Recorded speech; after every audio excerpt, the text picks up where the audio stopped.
This video is going to give you the best class setup for the HRM-9 SMG that just dropped with the Season 1 Reloaded update. Now, we will go over a loadout with this, but I also do want to mention that Warzone currently right now is completely broken. Some people can't even get into the game, and if you can get into the game, it's completely bugged. So they will need to release an update very soon so we can actually play the game in general. So I'm actually taking a look at this loadout in multiplayer. So everything I say in this video, please take it with a pinch of salt, because the stats are not the same from Warzone to multiplayer, but they are kind of similar, so obviously that's why I'm making this video right now.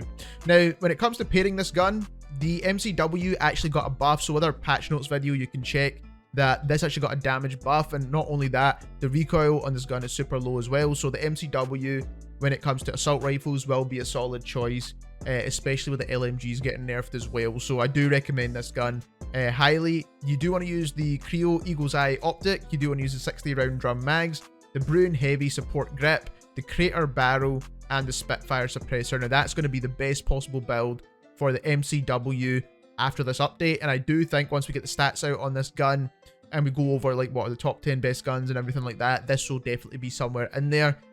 So I do think the MCW is a solid choice at the moment. Moving into the HRM-9 SMG. Now this gun does feel like it can be a solid mid-range SMG as well. Not to mention, obviously close range, it's pretty good. Movement speeds seem pretty fine, but I'll show you all that in the firing range. Now, when it comes to the build, again, I like movement-based builds, so this is what this is going to more or less go towards. So you do want to use that Kimura laser. Is going to help with the Taxan spread, which is not really too important, but it does help with the sprint to fire speed and aim down sight speed, which is super important. If you don't really think this is necessary, then you can obviously go for something that's going to help with hip fire accuracy instead. That's also another really good option, so that's personal preference with the laser there. When it comes to the stock, we are using the hatchet-like stock, which helps with aim down sight speed, aim walking speed, and movement speed. So overall movement buffs here, which is very, very useful, especially with that strafing speed. Then we do have the PAX or PCS 90 assault grip, which is basically going to help with recoil control. There is this one here that helps with sprint to fire speed, but again, I don't think it's super important. This one does help with recoil control, but if you were to remove any attachment from the build that I'm about to show you, or the build that you've seen, then this is the one I'd recommend taking away. You could put an optic on, you could put something else on. This one's not too important. You do need the 50 round drum mags, especially for Warzone. The base mags are 30, and then we've got a smaller mag of 20 here, but the 50 round mags is going to be absolutely necessary for Warzone. And then we are using the hand stop underbarrel grip for better movement speeds. I think this is one of the best attachments for SMGs right now in general.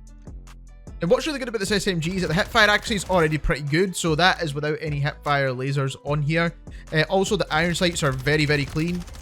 So if you are using this as kind of more of a long range SMG or a sniper support or something, you don't really need an optic on here. And obviously, like I said, this is more of a movement-based build, so we're not really focusing too much on the recoil control here, but you can definitely land your shots even at that mid-range, and with the 50 round mag is definitely more than viable. So I've changed to 3 plates quickly to try and get a feel what the TTKs would be like, and it's actually not too bad, to be fair. At that kind of mid-range, it's obviously going to fall off pretty hard because it will be a close-range SMG. But for the most part, at close range, it seems to be kind of middle of the pack. I don't think it's going to be super, super quick or beat out the swarm, but it's definitely probably going to be a viable choice. If you enjoyed this video, don't forget to subscribe, and thank you very much for watching.